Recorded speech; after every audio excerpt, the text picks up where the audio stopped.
माँ दुर्गा की शक्ति का दूसरा स्वरूप है माँ ब्रह्मचारिणी।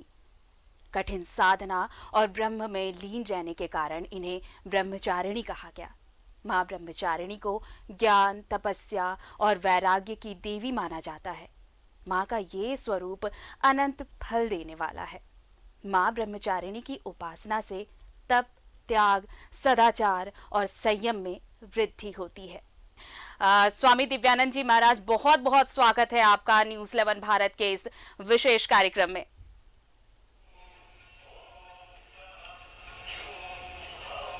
बिल्कुल महाराज जी, मैं सबसे पहले तो यही देखिए, हर नवरात्र में जब भी आप पहला दिन हो, दूसरा दिन हो या फिर पूरे 9 रूपों की व्याख्या हम हर दिन करते हैं। आज दूसरा रूप है, माँ के ब्रह्मचारिणी स्वरूप की आराधना हो रही है। और सबसे जो विशेष है इस स्वरूप की जो विशेषता है वो ये है कि ये स्वरूप सिखाता है कि आप कैसे तप करके, साधना करके सिद्धि प्राप्त कर सकते हैं। अगर आप नियमित रहें, अगर आप साधक हैं तो आपको उन सभी नियमों का, चाहे आपको कष्ट हो, अगर आप उसका पालन करते हैं तो आपको सिद्धि जरूर मिलती है। ये स्वरूप आपको सिखाता है और बहुत ही फलदायी माँ का ये दूसरा रूप।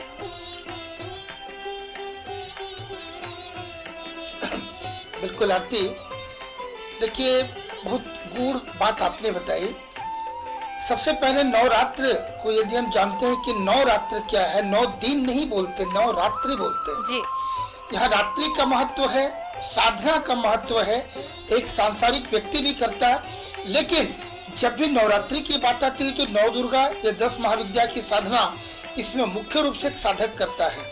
और जहाँ साधना शब्द आ गया, साधक शब्द आ गया, वहाँ तपस्या आ जाता है, जप तप, ये मुख्य रूप से इसकी प्रमुखता होती है। तो एक साधक को ये तपस्या कभी भी आसान नहीं होता है, तभी तो हम तपस्या कहे गए हैं, साधना कहा गया। किसी चीज को साधते साधते वह सध जाए।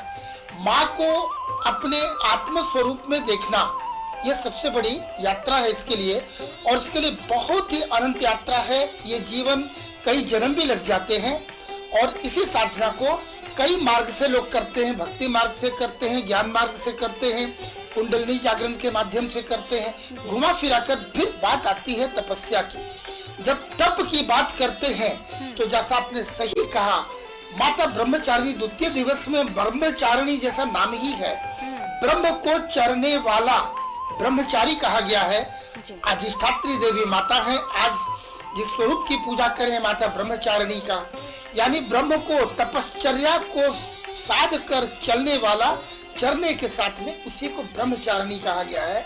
और माँ का ब्रह्मचारिणी रूप इसलिए पड़ा कि पूर्व जन्म में हिमालय की पुत्री थी माता सती, माता पार्वती, और इस जन्म में भी इन्होंने तपस्या करी कि हमें किसी न किसी रूप में शिव को ही वरण करना है। जब शिव को वरण करना है तो इतनी बड़ी तपस्या इन्होंने प्रारंभ की। हजार वर्ष बोलने पे आज की पीढ़ी कहेगी 1000 वर्ष तो एक व्यक्ति की 100 आयु नहीं होती है, 1000 कैसे? ये भी हमें जानना आवश्यक है। उस युग में कई हजार वर्ष किसी की आयु होती थी। तो माता ने हजार वर्ष, लगभग 30-40 वर्ष तपस्या की। पत्ते खाकर, बेलपत्र का चूर्ण, बाद में वो भी छोड़ दिया, रूखा सूखा मात्र श्वास के साथ में 30 वर्ष तक तपस्या माता ने करी। और उसके बाद सभी देवी देवता बहुत भाव विवल हो गए इस तपस्या को देखकर कि ये तो बहुत ही कठिन है और इतना बड़ा तप। सभी लोग परेशान हुए। तो ब्रह्मा जी की उसके बाद ये आकाशवाणी हुई कि तुम्हारी तपस्या समाप्त हुई, भगवान शिव तुम्हें मिलेंगे। और बाबा महादेव जो शिव जी हैं, इन्हें फिर मिलते हैं और इनसे विवाह होती है इनकी, और इनकी तपस्या पूरी होती है। बातें तो बहुत लंबी है, मैं कम समय के कारण मैं सारांश में बोलना चाहूँ कि दर्शक कम से कम मुख्य बात को समझ ले। अब हम लोग इसके बाद हम लोग बात करेंगे कि वो साधक जो ब्रह्मचारिणी रूप की करता है, तो जिस उद्देश्य से करता है, तपस्या को जीतने के लिए, तपस्या को प्राप्त करने के लिए, जिस लक्ष्य को लेके चलता है, माता ब्रह्मचारिणी की यदि अनुकंपा हुई तो उसकी तपस्या पूरी होती है। क्योंकि जैसा आपने भी बताया अभी कि माता ब्रह्मचारिणी के प्रसन्न होने से व्यक्ति के अंदर में संयम, जब तक एक व्यक्ति के अंदर में संयम नहीं आता है, वो व्यक्ति तपस्या कर ही नहीं सकता, वो साधक हो ही नहीं सकता है। या वो प्रातः जागरण की बात हो, भोजन की बात हो, जल ग्रहण करने की बात हो, शयन की बात हो या वाणी की बात हो, सारी जगह संयम की आवश्यकता है। व्यक्ति संयमित होगा, तपस्या करेगा, और जब उस पे जब पारंगत हो जाता है, निपुण हो जाता है, तभी उसके अंदर में सदाचार आएगा और ब्रह्मचर्य का पालन कर पाएगा। और उसके बाद का फिर स्तर आता है कि ब्रह्मचर्य अनुशासन ही सिखाता है स्वामी जी। और माँ का ये जो स्वरूप है वो आपको जीवन में कैसे अनुशासित रहना है वो सिखाता है। अगर आप अनुशासित रहें तो आप जो कर्म कर रहे हैं उसका फल आपको जरूर मिलेगा। और अब ये अनुशासन ही इंसान को श्रेष्ठ बनाता है, और इसलिए इंसान जो है वो जो भी योनि है इस पृथ्वी पर, उनमें सर्वश्रेष्ठ योनि में इसकी गिनती होती है, और अनुशासन इसे और श्रेष्ठ बनाता है। लेकिन इन सब के अलावा ये भी कहा जा रहा है कि इस बार जो माँ के दूसरे स्वरूप की पूजा हो रही है आज बहुत सारे शुभ संयोग भी बन रहे हैं स्वामी जी। हाँ, देखिए कई तो संयोग है। इस बार सबसे पहली बात प्रारंभिक दिन से देखा जाएगा कि प्रत्येक बार सभी को स्मरण होगा कि किस समय घट स्थापना करना है, कि कोई इस बार नक्षत्र नहीं मिल रहा है तो प्रतिपदा इतने बजे तक है, या कुछ और कारण पड़ गए जिस कारण से अभिजीत मुहूर्त में कर ले।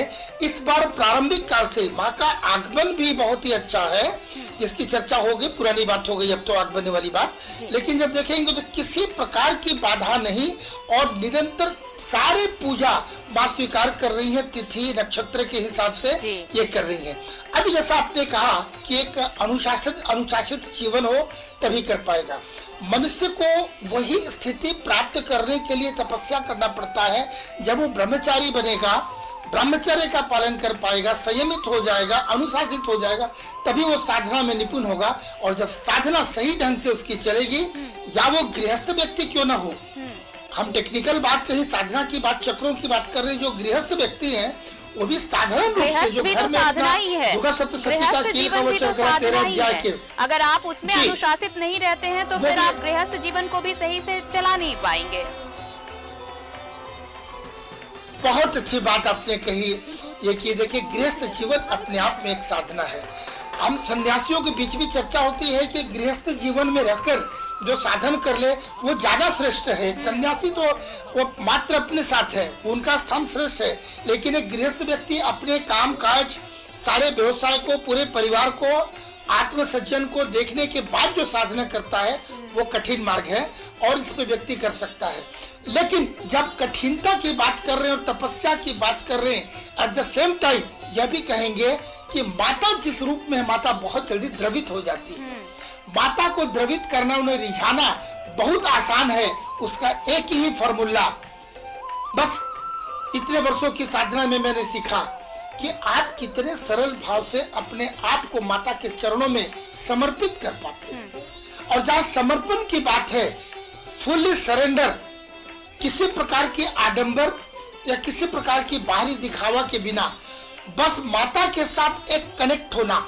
देखिए जब माँ बोलते हैं तो हम पुत्र हैं, एक माँ ही है जो कुमाता नहीं होती है।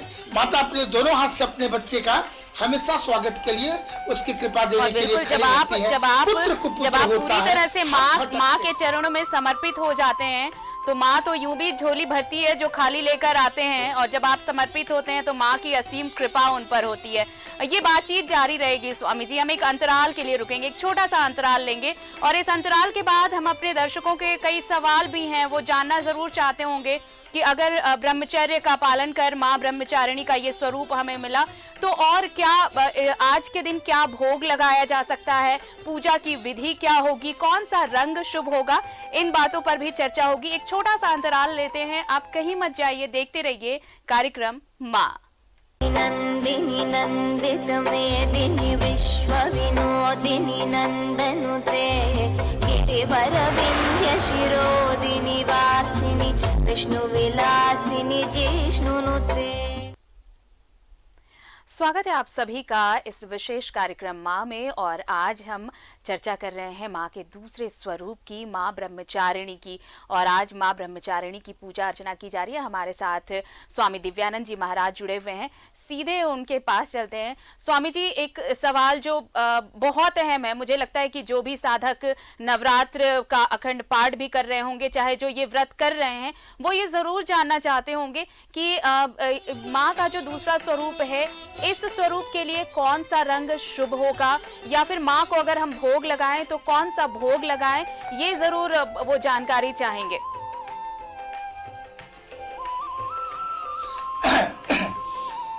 सबसे पहले माता की जब बात करते हैं तो ओवरऑल माता दुर्गा की बात करते हैं तो उन्हें रक्त वर्ण यानी लाल या वस्त्र हो या पुष्प हो, यह है।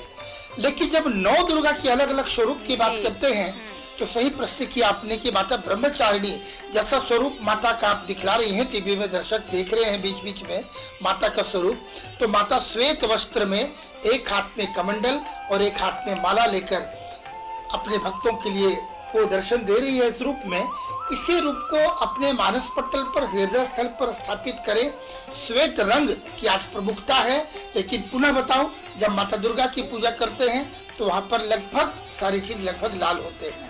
लेकिन प्रतिदिन अलग अलग रूप की जब पूजा करेंगे, जब उनके नाम से करेंगे, तो फिर आज श्वेत रहेगा, पुष्प वगैरह। और साथ ही साथ अड़हुल का फूल, जिसे गुड़हल भी बोलते हैं, अड़हुल का फूल या कमल आज इनके लिए बहुत विशेष इनको प्रिय है। इसके साथ में माता को भोग लगाएंगे शक्कर का। मैं स्पष्ट करना चाहूंगा आरती जी कि शक्कर बोलने से लोग चीनी समझते हैं आज की पीढ़ी, लेकिन चीनी अशुद्ध है।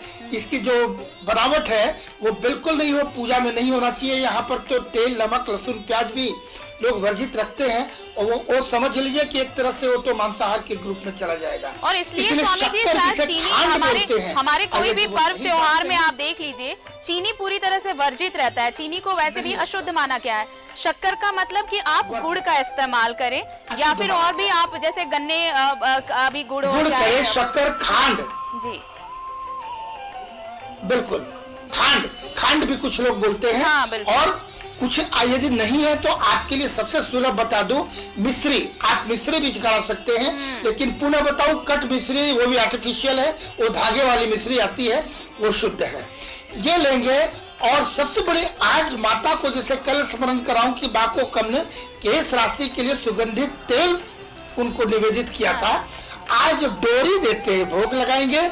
और डोरी, जैसे महिलाएं माताएं जो अपने आप लोग केस बनाती हैं तो केस में डोरी की आवश्यकता पड़ती है बालों को बनाने के लिए, तो माता को आज डोरी भी उन्हें निवेदित करते हैं। कल सुगंधित तेल दिया था, आज डोरी देंगे, शक्कर का भोग लगाएंगे, उड़हुल का फूल या कमल का फूल उन्हें निवेदित करेंगे।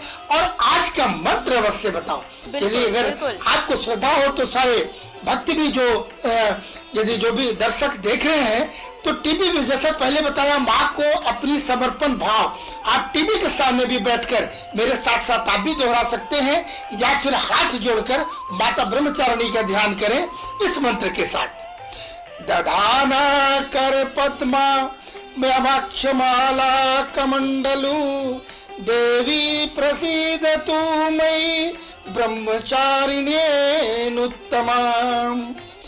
इस मंत्र के साथ में माता को आज प्रसन्न किया जा सकता है, बहुत सरल भाव से। एक सरलता की बात कहूंगा आरती अवश्य। कभी कभी ऐसे प्रश्न आते हैं कि मेरे पास तो अड़हुल का फूल नहीं आज उपलब्ध हो पाया, कमल कहाँ मिलेगा। अब ये लोग खांड अगर शक्कर समझ नहीं पाए तो वो बड़ी स्थिति में पड़ जाते हैं कि करूं क्या। तो क्या कोई बीमार है, कोई वृद्ध है, किसी को संसाधन की कमी है, तो क्या करें। हमारे पास तब तो माता के हम पूजा नहीं कर पाएंगे।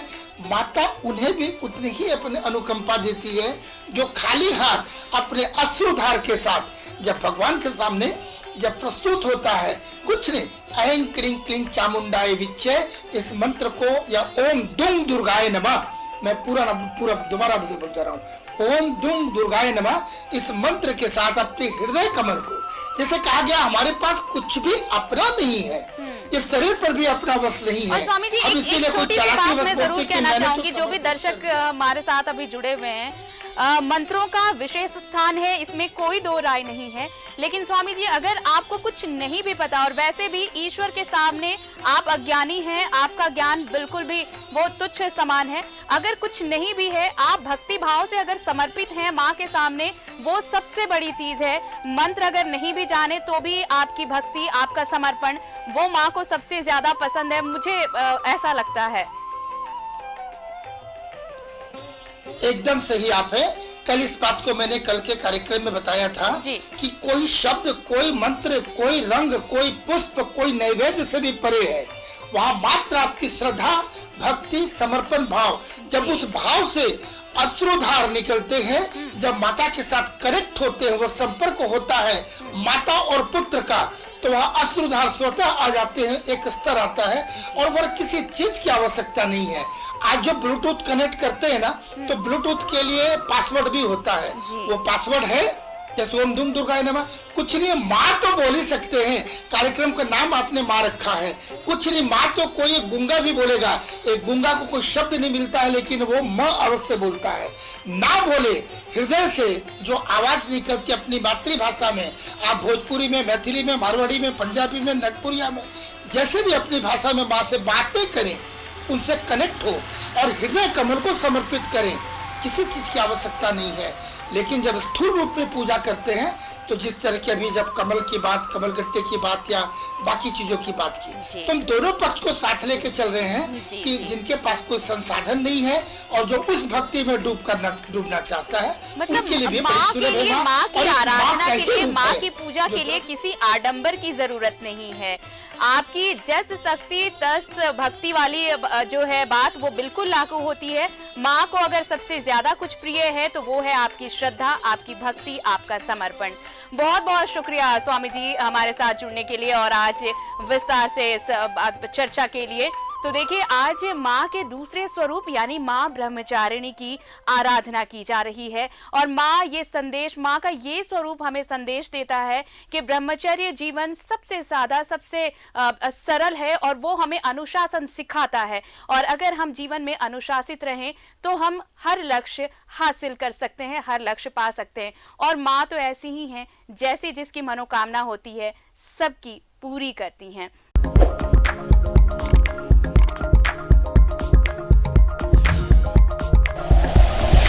Like and share videos, subscribe करें हमारा चैनल और प्रेस करें बेल आइकॉन। न्यूज़ 11 भारत, सच है तो दिखेगा।